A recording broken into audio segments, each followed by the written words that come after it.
Sabi ni Tatay Ron, hanggang mga bukas pa daw po ito matatapos. Maalis naman po kami. Mas mabuti na rin kung umalis kami dito. Kaysa po sa lagi nyo lang kami pagtabuyan. Nakasaktan lang po kung bakit iniwan kami. Mas pinagpalit pa po kami.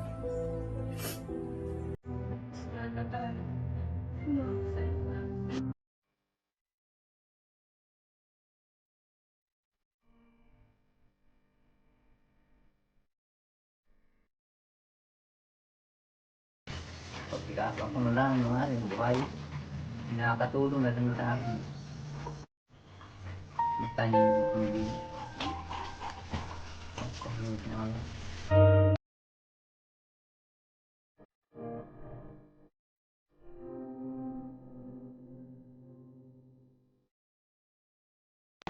And good morning mga ka-Dom Scares. Dito tayo ngayon sa Mexico Coco Lumber para kumuha ng mga 2x2. Kasi ngayon na po natin gagawin yung division ng kwarto ni na Tatay Rod. Para po safe na kahiwala yung mga anak niyang babae sa kanilang kwarto. Dahil malalaki na po yung anak ni Tatay Rod na babae. And tatapusin po natin ngayon. Nakabili na tayo ng mga plywood at saka ito po mga 2x2 para po may division at magawa na po natin ng pintuan yung kwarto nila.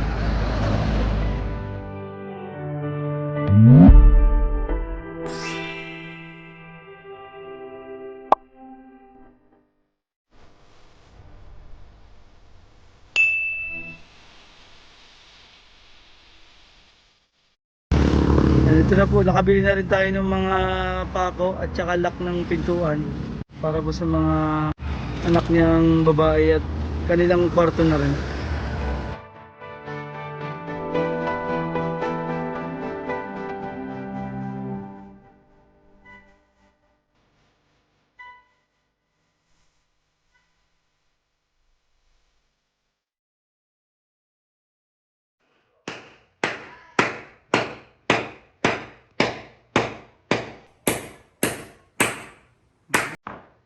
Kakaroon na ng division po itong kwartong malaki para po may privacy na po yung mga anak ni tatay na babae dito sa kabila. Nagbili tayo itong mga gamit.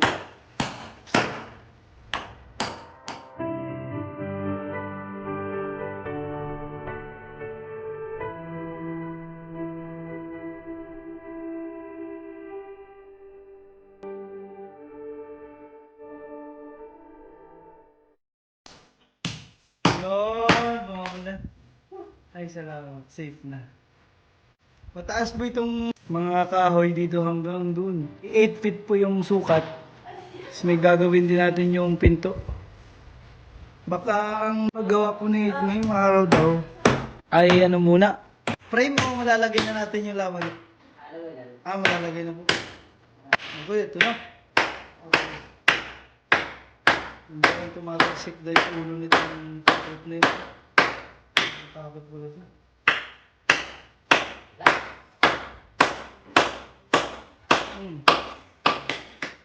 Kasi po itong kwarto, walang rin pintuan. Dire-diretso lang dito. Pagpasok ng sala, bukas-kas lang itong... Kaya mas okay na may pintuan na po. Para safe sila. Yan na yung ilalagay na ni tatay ito, pang dingding na bracket po. Babawasan niya pa tayo? Ba't ilan ba? Sukat niya? Ay, papatungin dyan yun. Ah, okay. Ang kaya ko siya, nautas din siya kabaw. Mabawasan ng 4. Oo.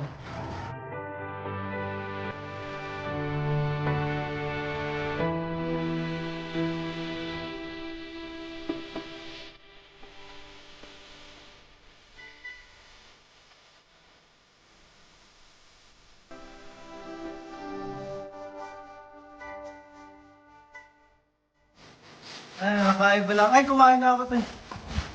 Nakain na ikaw, Tyron. Nakain pa lang po yung mga bata. Oh. Anong ulam mo? Pwede mo.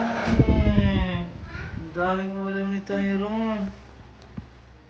Tingnan natin kung paano ang patong nito ni tatay. Pang ano po, pang dingding. Ayan. Dito tayo matapal. Kasi kapag dikita ang ipagbili itong Oo. Ayan. Ay, kumain din sabi, busog na daw siya. Ay, sarap. Ayan, kain na kayo dyan. Ang sarap naman ng ulam. Oo ba?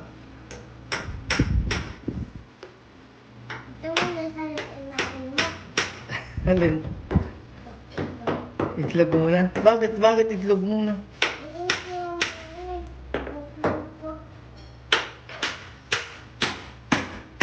Tingnan muna natin na kung ano yung tatay.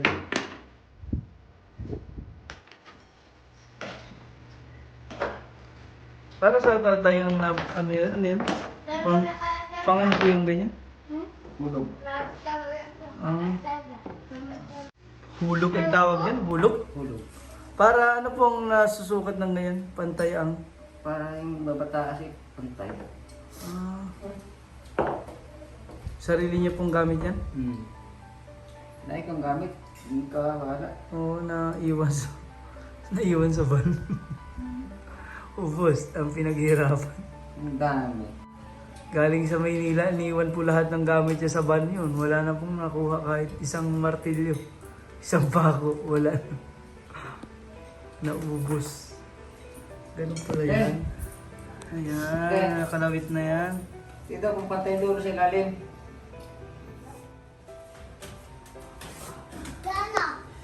Ayan, lalagyan na lang ito ng lawanin.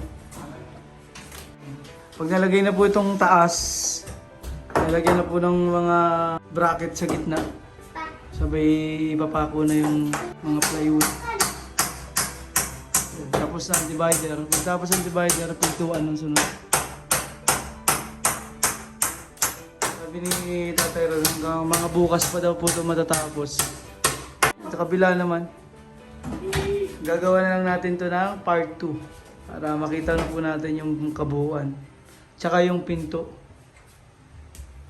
Abot nyo na po ba yan? Di ba?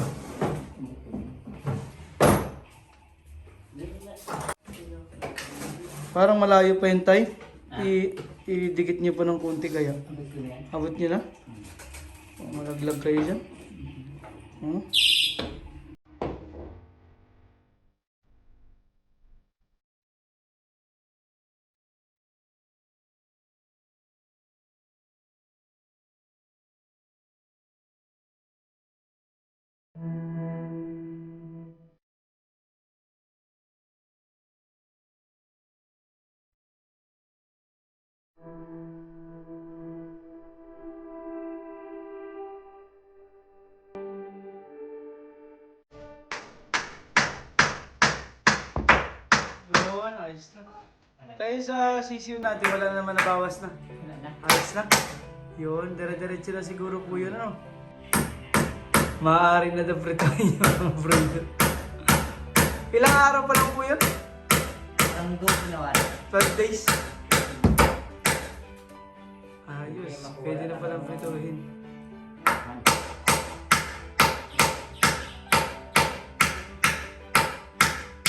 Hanggang bukas po ang tapos ito. Dahil gagawan din ng pintuan.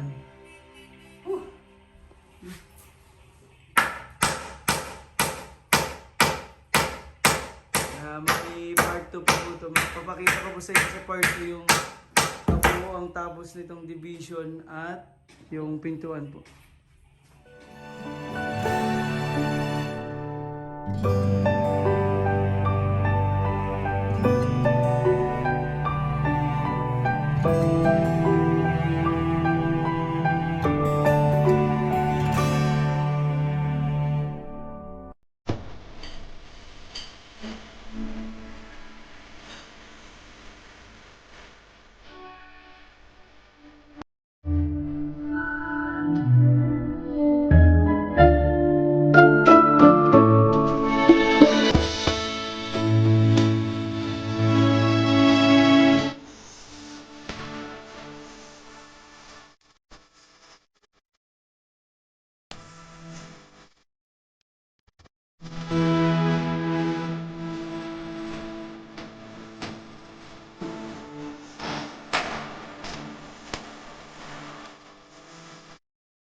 Bye.